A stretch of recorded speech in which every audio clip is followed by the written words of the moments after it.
Si ta dua Jezusin sot më shumë se sa dje? Ose do të ecni prapa ose do të ecni përpara, nuk mund të qëndroni në vend dhe prandaj do të mësojmë se si të bijem në dashuri me Jezusin dhe jo vetëm të qëndrojmë të dashuruar me Jezusin, por edhe të rritemi në dashurinë për Jezusin. Ta duash dhe të rritesh në dashurinë për Jezusin fillon me një dëshirë të zjarrt për ta njohur dhe për ta dashur atë më shumë se çdo gjë tjetër në jetë.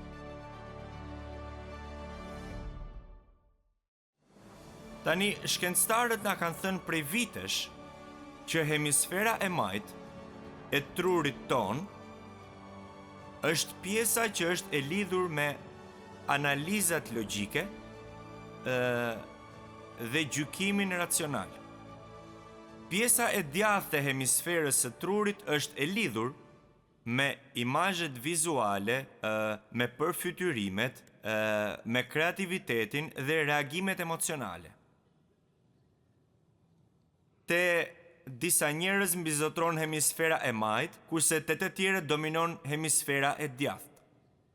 E po, deri tani disa prej jush, ju njoh shumë mirë që ta di se disa prej jush po thon Michael, çfarë lidhje ka kjo me dashurinë për Jezusin? Dhe për të rritur në dashuri për Jezusin, që është edhe seria që kemi filluar disa javë më përpara. Ka shumë lidhje. Më bëhet qefi që pyetet. Të kuptojmë veten tonë dhe të kuptojmë ndryshimet që kemi nga të tjerët, na ndihmon vërtet shumë që të kuptojmë se njerëz të ndryshëm reagojnë ndryshe ndaj ungjillit. Disa njerëz reagojnë ndaj dashurisë së Perëndis, disa të tjerë reagojnë ndaj gjykimit të Perëndis, njerëz të ndryshëm reagojnë ndryshe ndaj ungjillit. Disa njerëz e shprehin dashurinë ndaj Perëndis ndryshe. Disa njerëz e shprehin dashurinë për njëri tjetrin ndryshe. Në drejtimin e frymës së shenjtë, unë do të komunikoj me ata që kanë një dominim të pjesës së djathtë dhe ata të pjesës së majtë të trurit. Me ata që kanë dominim të pjesës së majtë të trurit, përpiqem të komunikoj me mendime racionale dhe logjike. Me ata që kanë dominim të pjesës së djathtë të trurit, përpiqem të komunikoj me imagjinat dhe përfytyrime dhe shëmbëltyra e të tjera. Në këtë seri e filluam me mendjen. Duajini Perëndin me gjithë mendjen tuaj. Froni i intelektit. Ky është dominimi i pjesës së majtë. Duajeni Perëndin me gjithë zemrën tuaj, pra me personalitetin dhe ndjenjat tuaja. Ky është dominimi i pjesës së djathtë dhe sot dua t'ju flas pak për ta dashur Perëndin me shpirtin tuaj. Ju kujtohet që Bibla na flet për ditët e Noeut dhe për ditët e Lotit, ku imagjinata e shpirtit të njerëzve ishte e keqe? Sot dua që t'ju tregoj se si imagjinata e shpirtit tuaj të jetë plotësisht e shenjtë. Amen? Dashuria për Jezusin duhet të na mbërthejë imagjinatën. Dashuria për Jezusin duhet të na pushtojë edhe ndjenjat tona. Dashuria për Jezusin duhet të na mbërthejë edhe fantazinë. Më dëgjoni, jam shumë i vetëdijshëm për faktin se për shkak të abuzimeve, jam i vetëdijshëm që edhe në kishat e krishterë ka abuzim me konceptin e imagjinatës dhe fantazisë. Se ka njerëz si unë në traditën e reformuar, që për shkak të abuzimit djegin barin e njom bashkë me të thatin. Çfarë dua të them me këtë? Ata që janë të sfiduar kryesisht, ose vetëm nga analiza logjike e shkrimit, I shohin këto abuzime me imagjinatën dhe fantazin dhe thonë, e shihni se çfarë ndodh kur nuk përdorni vetëm dhe vetëm analizën logjike? Dhe I shohin me përçmim ata që janë të tërhequr nga aspekti vizual I shkrimit. Kurse ata që motivohen nga aspekti vizual I fjalës së Perëndis, I akuzojnë ata që kryesisht reagojnë me analizë logjike si njerëz të ftohtë dhe njerëz pa emocione. Prandaj, miq të dashur, po ju them një të vërtetë. Të dyja palët kanë të drejtë dhe të dyja e kanë gabim. A është kontradiktore? Jo. Më dëgjoni pak. Nëse e duam njëri tjetrin, duhet të pranojmë faktin që jo të gjithë ne do të reagojmë në të njëjtën mënyrë. Nëse e duam me të vërtet njëri tjetrin, duhet të pranojmë faktin se ata që kanë një proces të menduari të ndryshëm nga joni, nuk janë të këqinj, apo të çmendur, apo të ftohtë, apo të krisur, apo inferior, por janë të ndryshëm. A mund të dëgjoj një amen? Cili është aplikimi i kësaj? Për ato miliona njerëz që na ndjekin përmes Kingdom Sad në mbar botën, ata që na ndjekin përmes internetit, apo nga kjo sallë e mrekullueshme. Cili është aplikimi i kësaj? Ju lutem, më dëgjoni me shumë kujdes. Ata njerëz të cilët lullëzojnë në analizën logjike të shkrimit, duhet të përpiqen të përdorin imagjinatën. Dhe ata që janë të prirur drejt imagjinatës dhe përfytyrimit duhet të kontrollohen nga kuptimi i tekstit. Mos imagjinoni asgjë që nuk është në shkrim. Me këtë prezantim shumë të shkurtër po futen te mesazhi. Gjithmonë shkoj te mesazhi, por më pëlqen të krijoj një themel në fillim. Si ta dua Jezusin me gjithë imagjinatën time?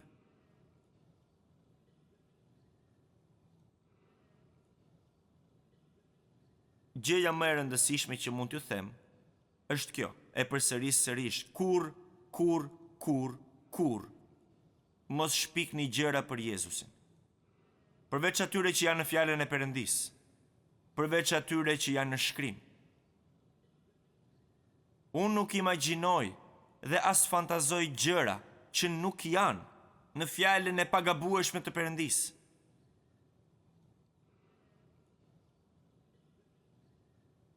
Merrni atë që është në fjalën e Perëndis dhe krijoni një panoramë vizuale. Mbase shumë prej jush e kanë kuptuar tashmë se nga kjo anë anoj unë. Jam më shumë i prirur këtej se sa nga ana analitike. Por mbase më shumë se në çdo mesazh tjetër të kësaj serie, sot po ndaj me ju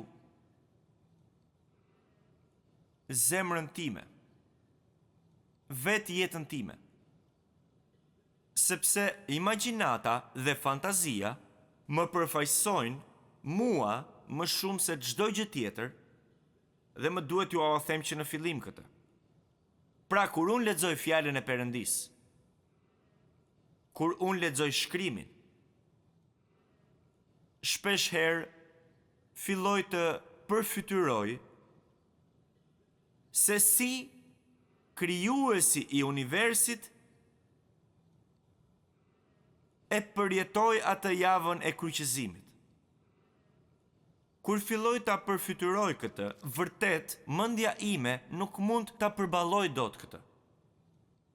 Dhe unë përpiqem ta përfytyroj se si ka qenë. Sidomos për shkak se kam qenë aty shumë herë dhe i kam parë vendet, kam ecur në për ato rrugë dhe i kam parë ato vende. Mendoj për ditën përpara kryqëzimit, se si do t'jetë ndjerë shpëtimtari ynë.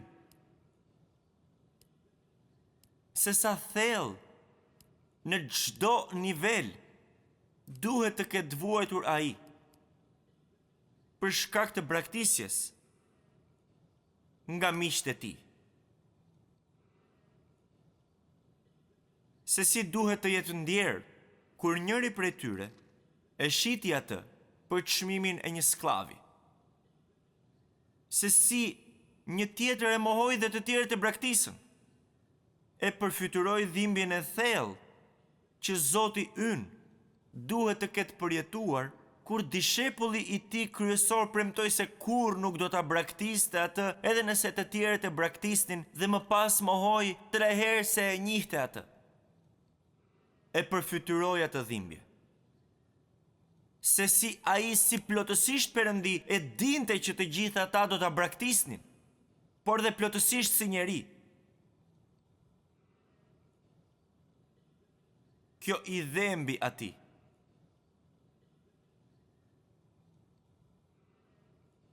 Se si atë nga i cili dhe për të cilin erdhi në ekzistencë gjithë universi, u qëllua me shuplak në fytyrën e tij të shenjtë. Si do të jetë ndjerë dhuruesi i çdo fryme që ne marrim kur ata e pështyn. E përfytyroj se si do të ketë qenë ajo natë e pa gjumë për të në bodrumin e Kaifës, që në fakt është më shumë si një biruc, ka vetëm një vrim në murin e tavanit. Unë kam qenë aty shumë herë, dhe aty do t'i gjeni Psalmin 22, që mendohet se Zoti ynë e ka recituar gjithë natën, dhe në më shumë se 20 gjuhë. Psalmi 22 për herë të parë e kam lexuar kur shkova atje para shumë vitesh, por nuk kam mundur ta lexoj sërish. Gjithmonë e ka lexuar dikush tjetër për mua. Por ky ishte vetëm fillimi.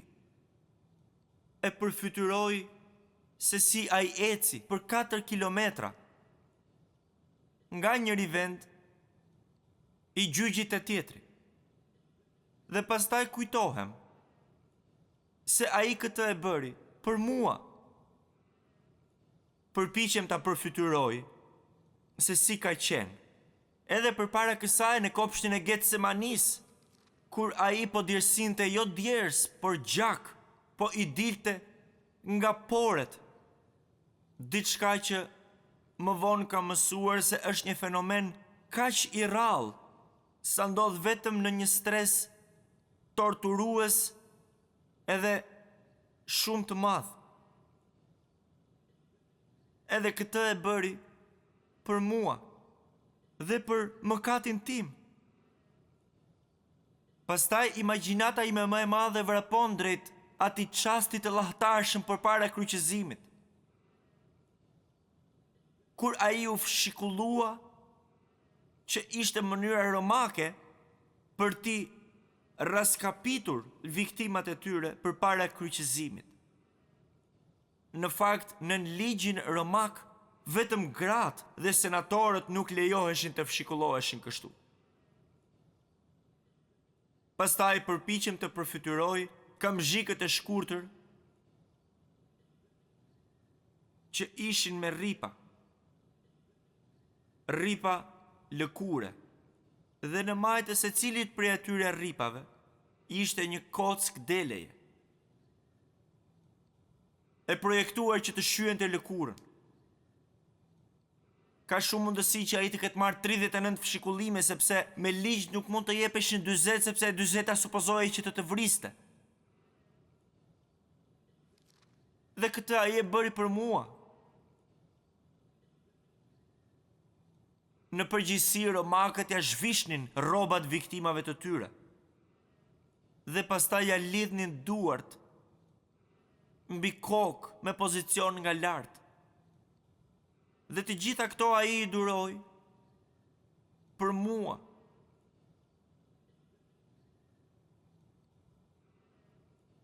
Ndërsa fshikullimat vazhdonin, këto kocka të vogla delesh në fund të atyre rripave nguleshin thellë nën lëkur derisa fillonin të shqyeshin edhe muskujt që kapeshin me kockat.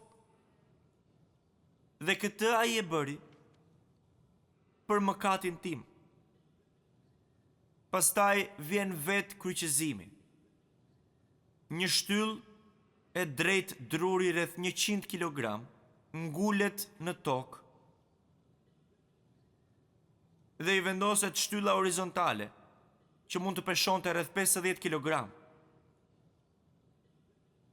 Në ato kohë ishte e zakonshme që i dënuari ta çonte vetë shtyllën horizontale. Shtylla vertikale ishte vendosur në tokë në vendin e kryqëzimit. ju lutem më dëgjoni. Krijuesi i gjithë pemëve të pyjeve e mbajti vetë atë shtyllë druri, që nga vendi i fshikullimit deri në vendin e kryqëzimit. Ai mbajti një dru 50 kg dhe këtë ai e bëri për mëkatin tim. Pastaj përfytyroi mungesën e ushqimit, të ujit dhe të gjumit për një periudhë të gjatë, teksa mbante atë shtyllë 50 kg për 600 metra. Dhe këtë ai e bëri për mua. Në vendin e ekzekutimit, me ligj viktimës i jepej ujë i hidhur, si një qetësues i lehtë. Dhe pastaj ai shtrihej me kurriz në dhe për të përgatitur gozhdimin e duarve në shtyllën e drurit.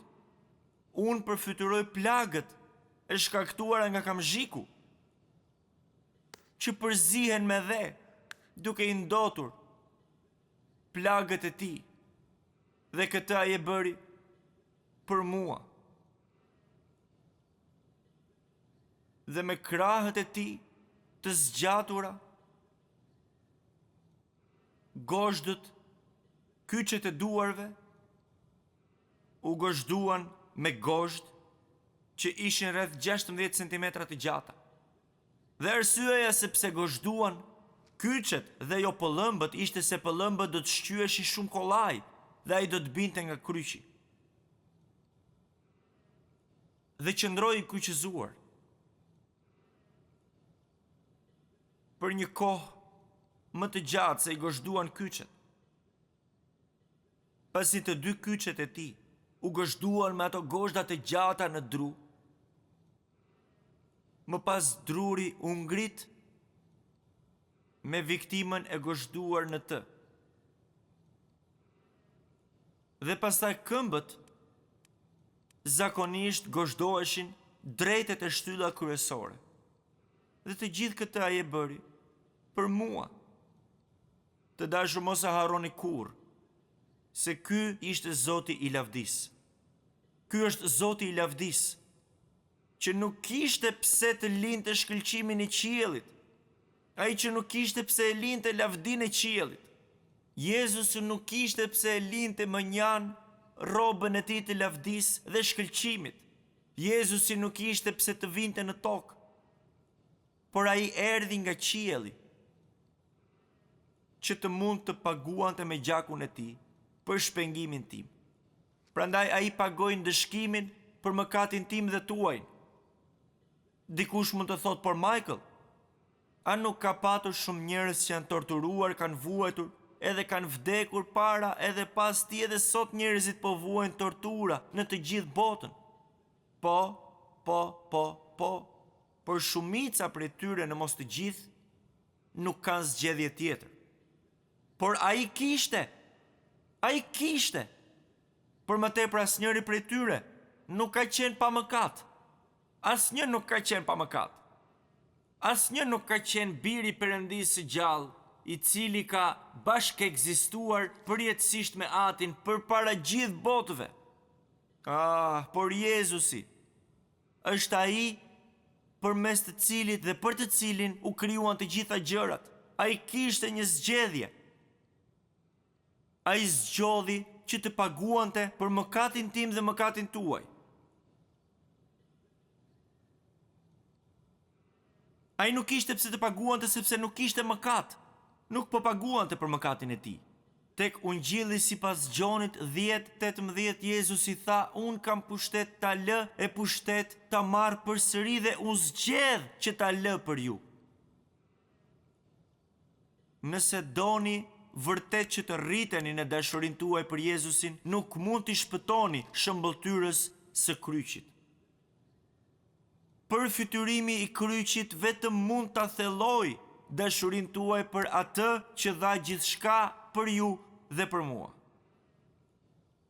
Ka të bëjë vetëm me Krishtin që mbush mendjet tona, që ta zbrazim veten ton nga adhurimi për veten dhe ta mbushim mendjen tonë me atë që dha gjithçka për ne. Që ne ta mbushim mendjen tonë me dashurinë e papërshkrueshme dhe të pashpjegueshme të Perëndisë. Që ta mbushim mendjen tonë me dashurinë e pamatë të Jezusit për ne. Dhe pasi e mbushni mendjen me dashurinë e tij të papërshkrueshme dhe të pamas, bëjni vetes këto pyetje. A i afrohet dashuria ime për të, dashurisë e tij për mua? A e dua unë atë me gjithçka që kam? A e dua në mënyrë sakrifikuese? A e dua unë atë pa asnjë kusht? A e dua unë atë me gjithë gjërat që kam? A e dua unë atë me gjithë energjinë time? A e dua unë atë me kohën time? A e dua unë atë me gjithë imagjinatën time? Jezusi nuk vdiq dhe u ringjall sërish nga varri në mënyrë ngadhnjimtare ditën e tretë, vetëm për të na shpëtuar ne përjetësisht. Kaq do të ishte mjaftueshëm, vetëm për kaq kemi nevojë, kaq do të ishte e mjaftueshme për nevojat tona, por ka edhe më shumë. Kuptoni se ai vdiq për të na çliruar nga mëkati dhe nga skllavëria e mëkatit. Ai vdiq që të na çlirojë nga ndëshkimi i mëkatit. Ai vdiq për të na shpenguar, ai vdiq për të na shfaqsuar, ai vdiq për të na bekuar, ai vdiq në vendin ton, ai vdiq për të na shëruar përjetësisht, ai vdiq për të na birësuar te Ati i tij si bija dhe bijtë të tij, ai vdiq për të na shpëtuar, ai vdiq për të na ripajtuar me Atin e tij, ai vdiq dhe u ringjall sërish për të siguruar për ne ringjalljen dhe jetën e përjetshme gjithmonë me të.